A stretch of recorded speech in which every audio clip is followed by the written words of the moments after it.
ದಿವಸ ಈ ರೀತಿ ಊಟ ಇಲ್ಲ, ನಿದ್ರೆ ಇಲ್ಲ, ಈ ರೀತಿ ಕುಳಿತುಕೊಂಡು ಬಿಟ್ರೆ ನಿಮ್ಮ ಆರೋಗ್ಯದ ಗತಿ ಏನ್ರಿ?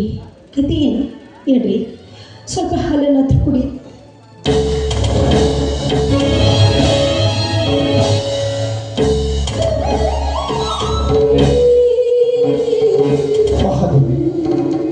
ಮಗ ಮಾಡಿದ ಮಾನಹೀನವಾದ ಕೃತಿಗೆ ಮನೆತನದ ಮಾನವೆಲ್ಲ ಕುಸಿದು ಮಣ್ಣು ಪಾಲಾಗಿ ಹೋಯ್ತು. ಮಾನವಿ ಮಣ್ಣು ಪಾಲಾಗಿ ಹೋಯ್ತು.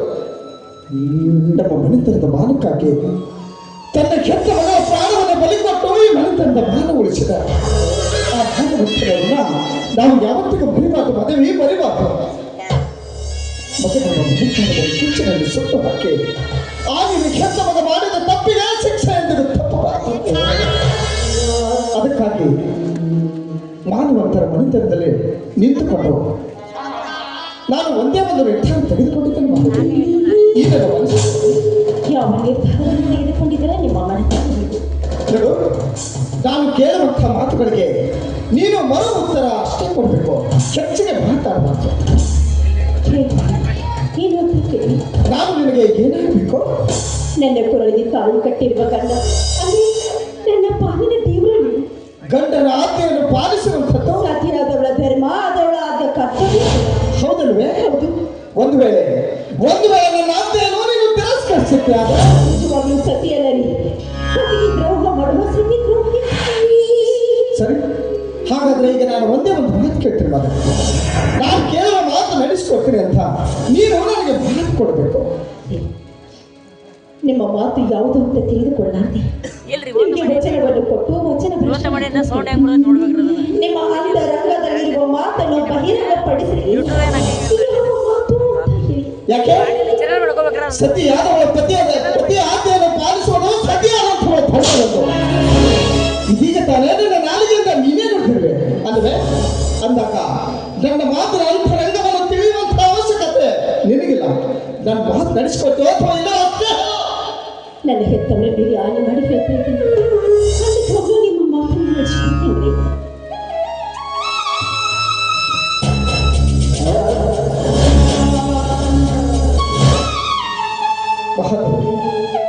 ಸತಿ ಧರ್ಮದ ಭಕ್ತಿಯಲ್ಲಿ ಪ್ರತಿ ಕುಡಿಯಲೆಂದು ಈ ಹಾಲು ನನಗೆ ತಂದಿರುವೆ ಅಲ್ಲವೇ? ಹೌದು. ಇಂದು ಈ ಹಾಲಿನ ಅವಶ್ಯಕತೆ ನನಗಿಲ್ಲ. ಅಂದ್ರೆ ಇಂದು ನೀ ತಂದ ಈ ಹಾಲು ದಿನ ಬೆಳಗ್ಗೆ ಎದ್ದು 10 ಗಂಟೆಗೆ ಕುಡಿಯುವ ಹಾಲಿನ ಕೆಟ್ಟ ಮಗ. ಆದರೆ ನಿನ್ನ ಮಗ ಕುಡಿಯುವ ಈ ಹಾಲಿನಲ್ಲಿ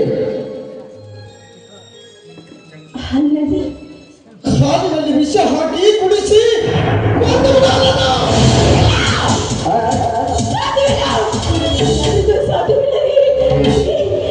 ಮಾತಾಡ್ತಾ ಇದ್ದೀನಿ. ನಾನು ಎತ್ತಿರುವ ಕರೆದು ಕುಡಿ ಹಾಲಿನಲ್ಲಿ ವಿಷ ಹಾಕಿ ನಾನು ಸಾಯಿಸಬೇಕಾದ ನನಗೆ ಸಾಧ್ಯವಿಲ್ಲ ರೀ,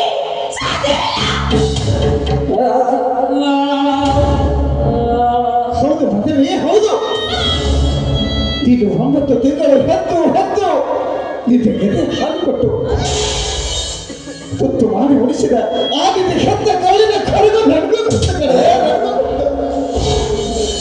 ಆದ್ರೆ ವಿಧಿ ವಿನ್ಯಾಸದ ದುರಂತದಲ್ಲಿ ಹೆತ್ತ ಮಗನನ್ನು ಬಲಿ ಪಡೆಯುವಂತಹ ಹೆತ್ತವರ ಹಣೆಯಲ್ಲಿ ಭ್ರಮ ಬರ್ತಿರುವಾಗ ಅದನ್ನು ತಪ್ಪಿಸಲು ಯಾರಿಂದಲೂ ಸಾಧ್ಯವಿಲ್ಲ. ಮನವೇ ಸಾಧ್ಯವಿಲ್ಲ. ಮಗನಿಗೆ ಮಮಕಾರವನ್ನು ಕಿಚ್ಚಿನಲ್ಲಿ ಈ ಮನೆತನದ ಮಾನವನ್ನು ಉಳಿಸಲು ಮುಂದಾಕು. ಯಾಕಂದ್ರೆ ಹೆತ್ತ ಮಕ್ಕಳ ಪ್ರಾಣಕ್ಕಿಂತಲೂ ಈ ಮನೆತನದ ಮಾನವ ಪ್ರಾಮುಖ್ಯವಾದದ್ದು. ಮನವಿ ಪ್ರಾಮುಖ್ಯವಾದದ್ದು. ಈ ಮನೆಯ ಮಾನಕ್ಕಾಗಿ ಆಗಿದ್ದ ಹೆತ್ತ ಮಗನ ಪ್ರಾಣವನ್ನು ನೀನು ಬಲಿ ಪಡೆಯಲೇಬೇಕು. ಮನವಿ ಪಡೆಯಲೇಬೇಕು. ನನ್ನ ಮಗನ ಪ್ರಾಣ ಹೋಗುತ್ತೆ ಅಂತ ಚಿಂತೆ ಮಾಡ್ತಾ ಇಲ್ಲ ರೀ, ಚಿಂತೆ ಮಾಡ್ತಾ ಇಲ್ಲ. ಜಗತ್ತಿನಲ್ಲಿರುವ ಯಾವ ತಾಯಿಯು ತಾನೇ ತಾನು ಹೆತ್ತಿರುವ ಕರುಳಿನ ಕುಡಿಗೆ ಹಾಲಿನಲ್ಲಿ ವಿಷ ಹಾಕಿ ಸಾಯಿಸ್ತಾಳೆ. ತಾಯಿ ಏನಾದ್ರು ಜಗತ್ತಿನಲ್ಲಿ ಉಂಟೇನ್ರಿ, ಜಗತ್ತಿನಲ್ಲಿ ಉಂಟೇನ್ರಿ. ಯಾಕೆಂದ ಮದುವೆ ಈ ನಮ್ಮ ದೈವ ಪರೀಕ್ಷೆ ಮಾಡಲು ನಿಂತಾಗ ಭಕ್ತ ಸಿರಿಯರ ರಾತಿಗೆ ಅವರ ಸತಿಯಾದ ಚಂದ್ರಮತ್ತೆ ತಾನು ಹೆತ್ತ ಮಗನ ಕುತ್ತಿಗೆಯನ್ನು ಮತ್ತು ತೆಗೆದುಕೊಂಡು ಕತ್ತರಿಸಿ ಹಾಕಿ ಮಕ್ಕಳಿಗೆ ಊಟ ಬೆಳೆಸಲಿಲ್ಲವೆ? ಬಾಲಚಂದ್ರನ ಹೆಂಡತಿ ಅನಸೂಯ ಗಂಡನ ಆತಿಗೆ ತನ್ನ ಮಗನನ್ನು ಬಲಿಕೊಂಡಿರುವೆ. ಅದರಂತೆ ಈ ಮನೆತನದ ಮಾನವನ್ನು ಕಳೆಯಲು ಮುಂದಾದ ಆ ನಿನ್ನ ಹೆತ್ತ ಮಗನ ಪ್ರಾಣವನ್ನು ನೀನು ಬಲಿ ಪಡೆಯಲೇಬೇಕು. ನನಗೀಗ ಹೆಚ್ಚಿಗೆ ಮಾತಾಡುವಂಥ ಅವಶ್ಯಕತೆ ಇಲ್ಲ. ನನ್ನದು ಈಗ ಏನಿದ್ರು ಒಂದೇ ಒಂದು ಮಾತು ಅಷ್ಟೇ. ನಿನಗೆ ಮಗ ಬೇಕೋ ಇಲ್ಲ ನಿನಗೆ ಮಂಗಲ ಬೇಕೋ? ನಿನಗೆ ಮಗ ಬೇಕೋ ಇಲ್ಲ ಮಂಗಲ ಬೇಕೋ? ಮಗವೇ ಯಾವುದು ಬೇಕು?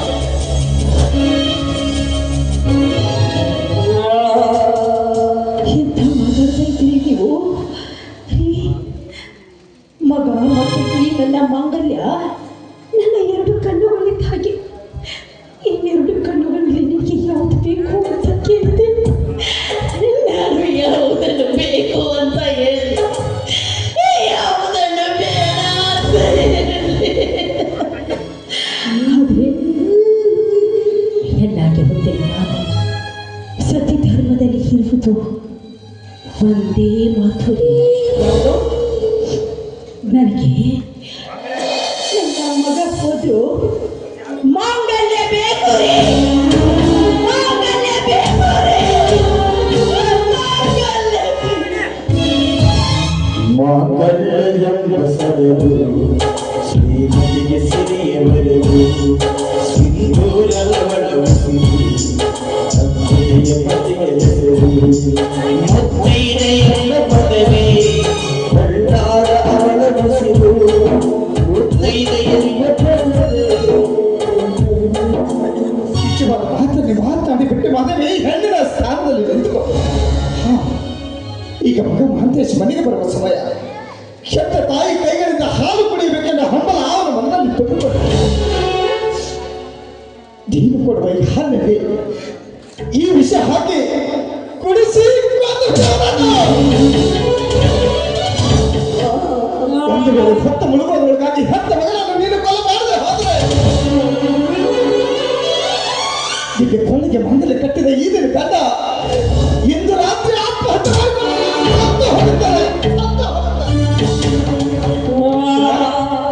ನಮ್ಮಿಬ್ಬರನ್ನು ಉಳಿಸಿ ನೀನು ಸತ್ತಿದ್ದೆ ಆದ್ರೆ ನಿನಗೆ ಯಾವುದನ್ನು ಉಳಿಸ್ಕೊಳ್ಬೇಕು, ಯಾವುದನ್ನ ಕಳೆದುಕೊಳ್ಬೇಕು ಎನ್ನುವ ನಿರ್ಧಾರ ನನಗೆ ಬಿಟ್ಟೆ. ಮಹಾದೇವಿ, ನಾನು ಮನೆಗೆ ಬರಲಿ ಬರೋಸ್ತೇನೆ. ಆ ನಿನ್ನ ಮಗ ಮನೆಯಲ್ಲಿ ಇರ್ಬೇಕು, ಆ ನಿನ್ನ ಮಗನ ಹೆಣ ಇರ್ಬೇಕು. ಹೋದ್ರೆ ನಿನ್ನೆ ಕೊರಲಿರುವ ಮಂಗಲ ಇದು ನಿನ್ನದಲ್ಲ.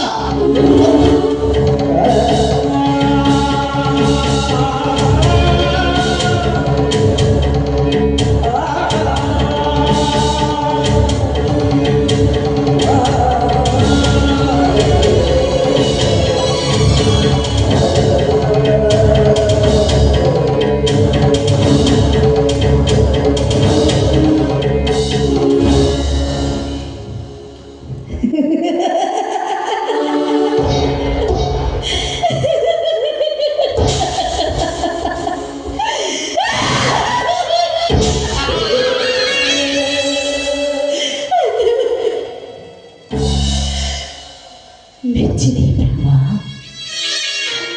ಮೆಚ್ಚಿದೆ ನೀನು ಬರೆದಿರುವ ಈ ವಿಧಿ ಬರಹವನ್ನು. ಅದಕ್ಕೆ ಬರೆದವರು ಒಂದು ಮಾತು ಹೇಳ್ತಾರೆ, ಬ್ರಹ್ಮ ಬರೆದಿರುವ ಬರಹವನ್ನು ತಪ್ಪಿಸುವುದಕ್ಕೆ ಯಾರಿಂದಲೂ ಸಾಧ್ಯವಿಲ್ಲ ಅಂತ. ಭಗವಂತ, ಮಗನೆಂಬ ಹಸಿ ಮಾಂಸದ ಮುದ್ದೆಯನ್ನು ನನ್ನ ಹುಡುಗಿಯಲ್ಲಿ ಹಾಕಿದೆ.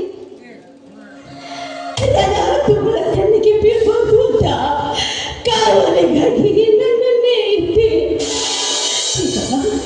ಈಗ ಅದೇ ಹಸಿ ಮಾಂಸದ ಮುದ್ದೆಯನ್ನು ತಿನ್ನುವುದಕ್ಕೆ ನನ್ನನ್ನೇ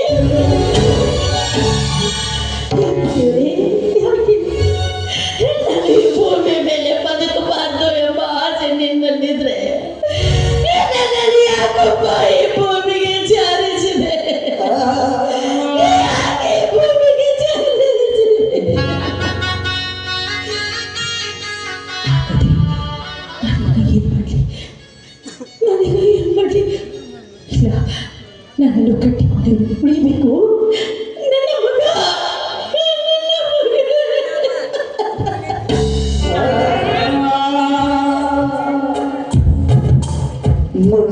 ಕಾಡಲಿ ತಿರುಗಲಿ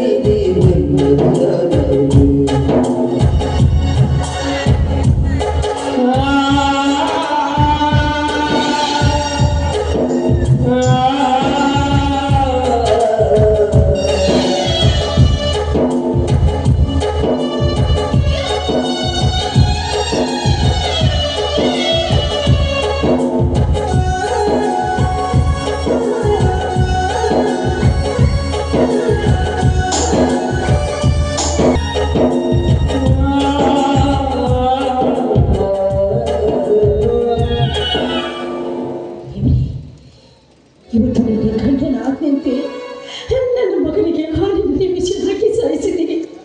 ಭಗವಂತ, ಇಷ್ಟು ವರ್ಷದವರೆಗೆ ನಾನು ಮಾಡಿರುವ ಪೂಜೆ ಪುನಸ್ಕಾರ ಏನಾದರೂ ನನ್ನ ಮನಸ್ಸಿಗೆ ಬಂದಿದ್ರೆ ನಾನು ಹಾಲಿನಲ್ಲಿ ಹಾಕಿರುವ ಈ ವಿಷಯ ಅಮೃತವಾಗಬೇಕು.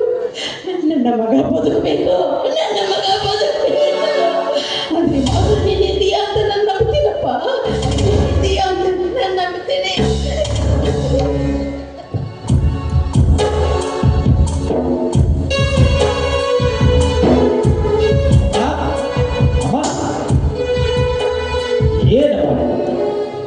ಮಗ ಮನೆಗೆ ಬರುವಷ್ಟರಲ್ಲಿ ಹಾಲಿನಿಂದ ಕೈ ಹಿಡ್ಕೊಂಡಿರ್ತೀರಮ್ಮ. ಎಷ್ಟಮ್ಮ ಈ ನಿನ್ನ ಮಗನ ಮೇಲೆ ಪ್ರೀತಿ ಮಮತೆ ವಾತ್ಸಲ್ಯ. ಅವ್ವ, ನಿನ್ನ ಹೊಟ್ಟೆಯಲ್ಲಿ ಹುಟ್ಟಬೇಕಾದ್ರೆ ಮಕ್ಕಳು 7 ಜನ್ಮ ಪುಣ್ಯ ಮಾಡಬೇಕಮ್ಮ. ಅಮ್ಮ, ನಾನು ಜಗತ್ತಿನಲ್ಲಿ ಎಷ್ಟೋ ತಾಯಿನ ನೋಡಿದ್ದೀನಿ, ನಿನ್ನಂಥ ತಾಯಿಯರು ನಾನು ಎಲ್ಲಿಯೂ ಕಂಡಿಲ್ಲ. ಹೌದಾ?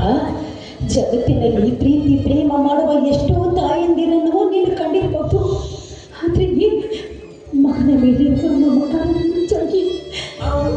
ಮೇಲಿರುವ ಮಮಕಾರ ಹೆಚ್ಚಾಗಿ ಎಂತ ಹಾಲು ಕುಡಿಸುವ ತಾಯಿಯಲ್ಲ ನೀನು ಎಲ್ಲಿಯೂ ನೋಡಿಲ್ಲ ಕಣಪ್ಪ, ಎಲ್ಲಿಯೂ ನೋಡಿಲ್ಲ.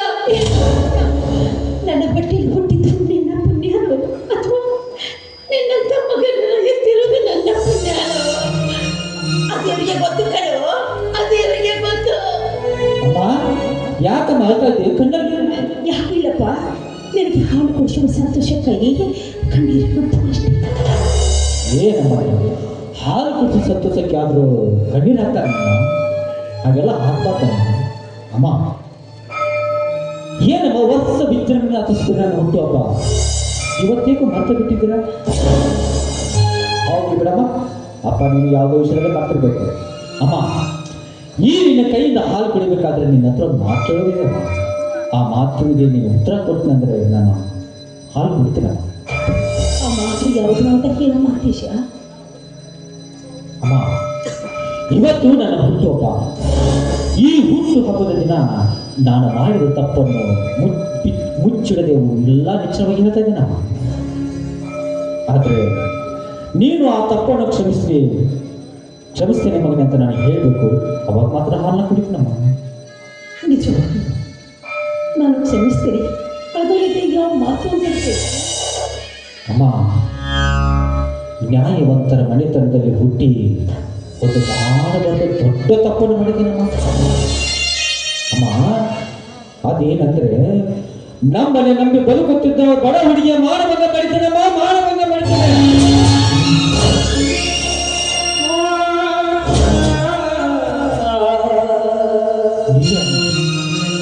ಆದ್ರೆ ಅವ್ವ, ನಾ ಮಾನವಂಗ ಮಾಡಿದ್ದಕ್ಕೆ ಆ ಹುಡುಗಿ ಆತ್ಮಹತ್ಯೆ ಮಾಡಿಕೊಂಡು ಪ್ರಾಣಬಿಟ್ರು. ಈ ವಿಷಯ ಈ ಊರಿನವ್ರಿಗೆ ಯಾರಿಗೂ ಗೊತ್ತಿಲ್ಲ. ಆದ್ರೆ ಆ ತಪ್ಪು ನಾನೇ ಮಾಡಿದ ಮೊನ್ನೆ ಒಪ್ಕೊಳ್ತಾ ಇದ್ದೇನೆ ತಾಯಿ, ಒಪ್ಕೊಳ್ತಾ ಇದ್ದೇನೆ.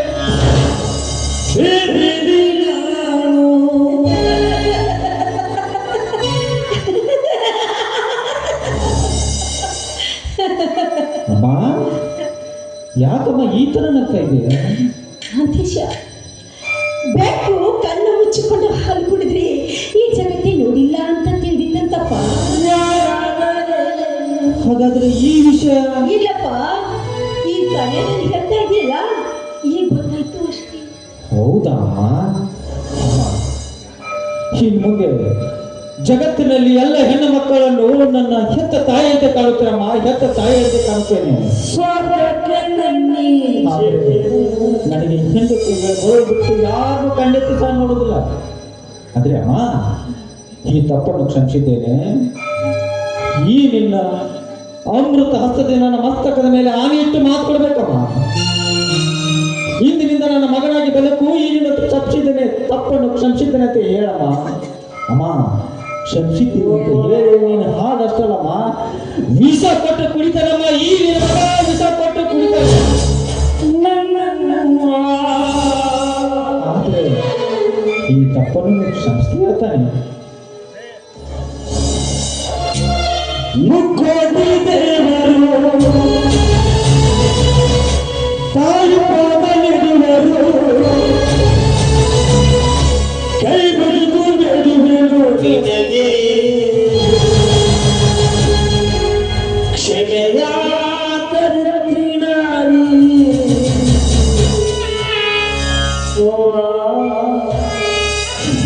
ಆಶೀರ್ವಾದ ಮಾಡಲು ಏನು ಅಂತ ಆಶೀರ್ವಾದ ಮಾಡಿ. ದೈವವೇ ದೂರಾದ ಮೇಲೆ ಬಂದು ಕಾಪಾಡುವರು ಯಾರು ಅಂತ ಹೇಳ್ತಾರೆ. ಏನು ವಿಚಾರ? ಆದ್ರೆ ಹೆತ್ತ ತಾಯಿಯಾಗಿ ನಾನು ದೇವರ ಸ್ಥಾನದಲ್ಲಿ ಇದ್ರೂ ಕೂಡ ಉಳಿದುಕೊಳ್ಳುವಂತ ಭಾಗ್ಯವನ್ನ ನೀನು ಪಡೆದುಕೊಂಡು ಬಂದಿಲ್ಲ ಕಣವು. ನೀನು ಪಡೆದುಕೊಂಡು ಬಂದಿಲ್ಲ. ಏನು ಇಲ್ಲಪ್ಪ ನಾಗೇಶ, ಹಾಲು ಕುಡಿಯೋ. ಆಯ್ತು, ಅದ್ರಲ್ಲಿ ನಿನ್ನ ಆಸೆನೇ ಕೇಳಿ, ನಾನು ಹಾಲು ಕುಡಿತೀನಿ.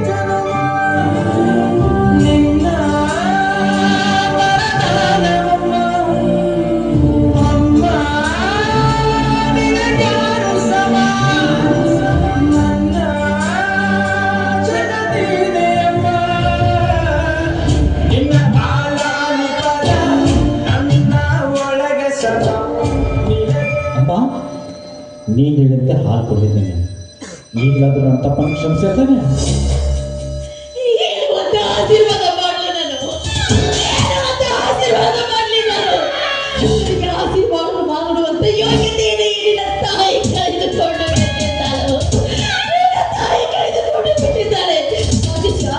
ಈಗ ನೀನು ಕೊಡ್ತಿದೆಯಲ್ಲ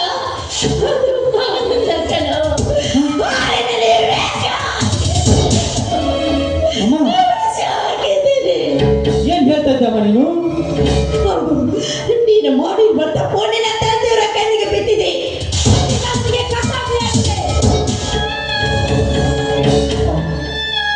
ಅಮ್ಮ, ಹೆತ್ತ ತಾಯಿಯ ಹಾಲಿನಲ್ಲಿ ವಿಷ. ಅಮ್ಮ ಇಲ್ಲಮ್ಮ, ನಾನು ನಂಬೋದಿಲ್ಲ. ಹೇಳಮ್ಮ, ನಿಜ ಹೇಳಮ್ಮ, ಹಾಲಿನಲ್ಲಿ ಏನಾಗಿದೆ ನಿಜ ಹೇಳಮ್ಮ. ಇವತ್ತು ಈ ನಿನ್ನ ಹೆತ್ತವಳ ಹಾಲು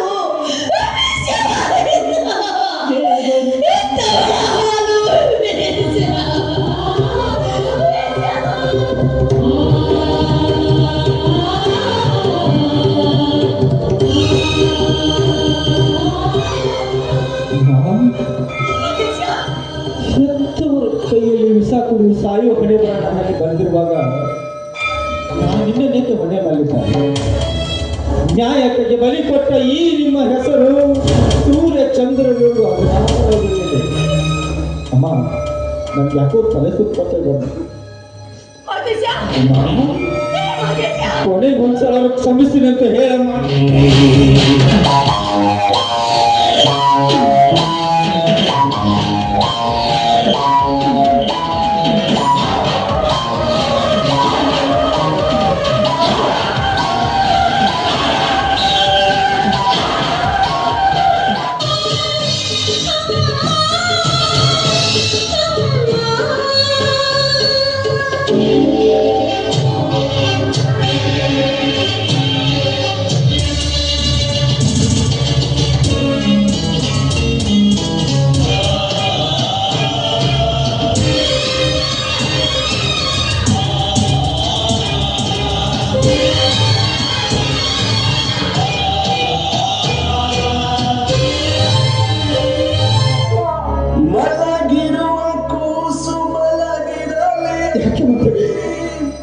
ಬಹುನ ತಾಳಿಕೊಂಡು ಕುಳಿತುಕೊಂಡಿರುವೆ.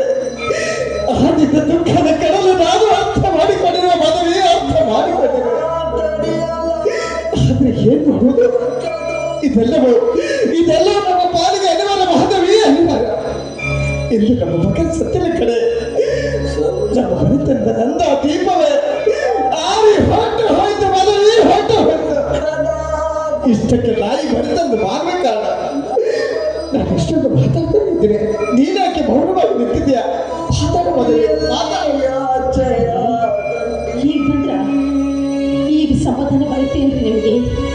ಈಗ ಸಮಾಧಾನವಾಯ್ತೇನ್ರಿ ನಿಮಗೆ? ನೋಡಿ,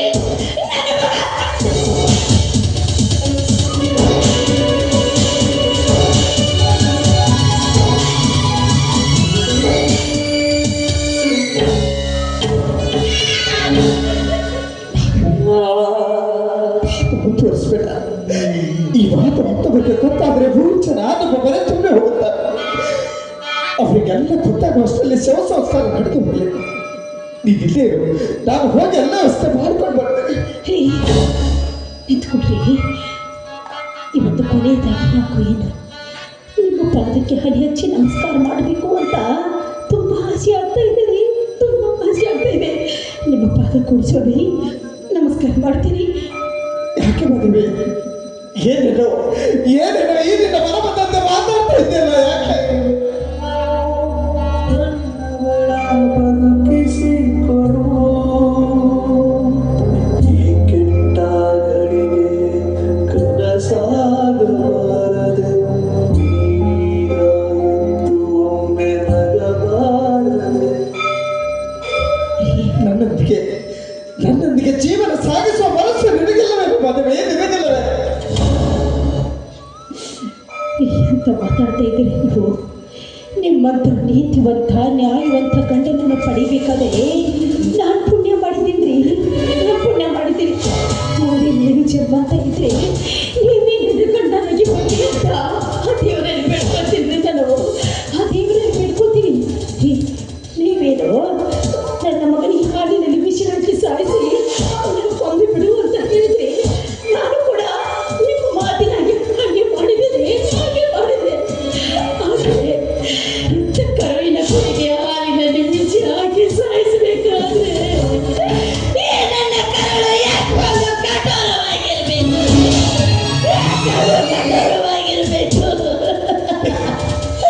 ಅದಕ್ಕೆ ನನ್ನ ಮಗ ಕುಡಿಯುವುದಕ್ಕಿಂತ ಮುಂಚಿತವಾಗಿ ಅದರ ಅರ್ಧ ಹಾಲು ನಾನು ಕುಡಿದಿದ್ದೀನಿ.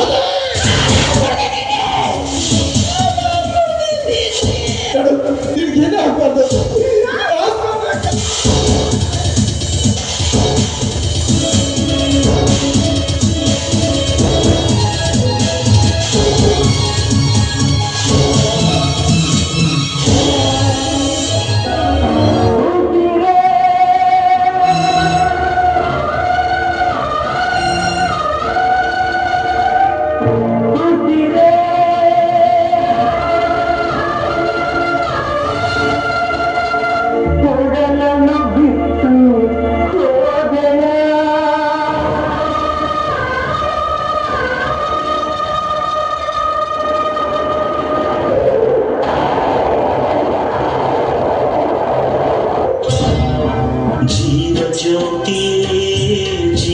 ಜ್ಯೋತಿ ನನ್ನ ಒಂಟಿಯಾಗಿ ಬಿಟ್ಟು ಹೋದೆ ಯಾವ ನೀತಿಯೇ?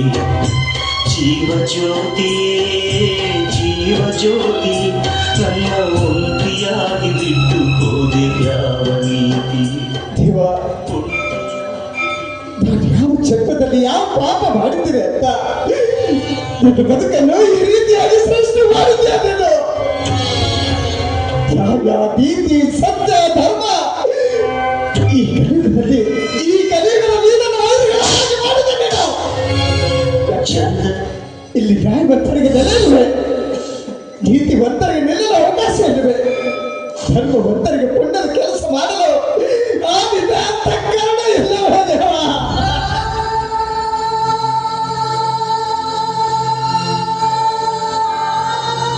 ಹೇಳಿದಿಲ್ವಾ? ಹೇಳು, ಯಾಕೆ ನಮ್ಮಂತ ಮಾನವರಿಗೆ ಆವಿನ ಸೂತ್ರದ ಬಂಧುಗಳಂತೆ ಆಡಿಸ್ತಾ ಇದೆಯಾ? ಇದು ಜಗದಲ್ಲಿ ಸತ್ಯವಂತರಿಗೆ ನೀನು ತಂದೊಡ್ಡುವ ಸತ್ವ ಪರೀಕ್ಷಣ ಅಥವಾ ಶಿಕ್ಷಣ?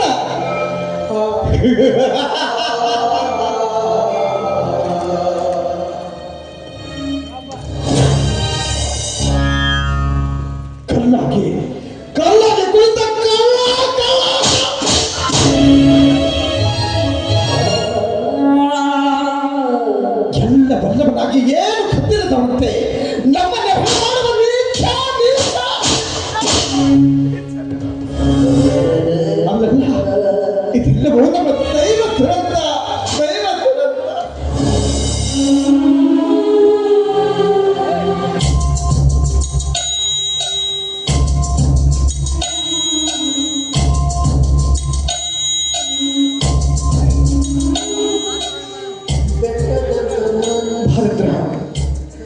ಬಂದೇನೋ. ನಾನು ನಿನಗೆ ಮಾತು ಕೊಟ್ಟಂತೆ ನೀನು ಮಾತು ನಡೆಸ್ಕೊಟ್ಟಿದ್ದೀನಲ್ಲ. ನೋಡು, ಇನ್ನು ಮುಂದೆ ನಾನು ಕಾಶಿ ಅಥವಾ ಕಲ್ಯಾಣಕ್ಕೆ ವಿಶ್ರಾಂತಿ ಪಡಿಬೇಕಂತ ಹೋಗ್ತಾ ಇದ್ದೆ. ಈ ಮನೆತನದ ನ್ಯಾಯ, ನೀತಿ, ಸತ್ಯ, ಧರ್ಮ ಎಲ್ಲ ತೂಗಿಸ್ಕೊಂಡು ಹೋಗುವ ಶಕ್ತಿ ನಿನ್ನಲ್ಲಿದೆ. ಅದಕ್ಕಾಗಿ ಇನ್ನು ಮುಂದೆ ಈ ಮನೆತನದ ನ್ಯಾಯವನ್ನು ನೀವೇ ನಡೆಸ್ಕೊಂಡು ಹೋಗ್ಬೇಕು. ನ್ಯಾಯ ಅಂತ ಬಂದ್ರೆ ಅಣ್ಣ, ತಮ್ಮ, ಅಕ್ಕ, ತಂಗಿ ಯಾರೇ ಆಗಿರ್ಬೇಕು, ಎಲ್ಲರಿಗೂ ನ್ಯಾಯ ಒಂದೇ ಆಗಿರ್ಬೇಕು. ಇದು ಈ ಧರ್ಮರಾಜ್ ಕೊಡುವ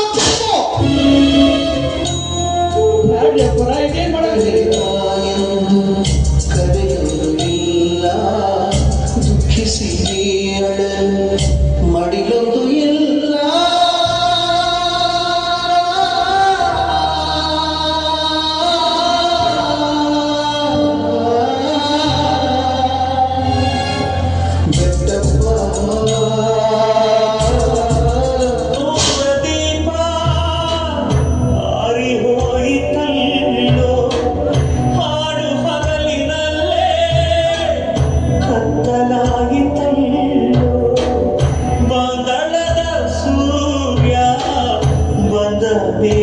ಮರಳಿ ಚಿಕ್ಕ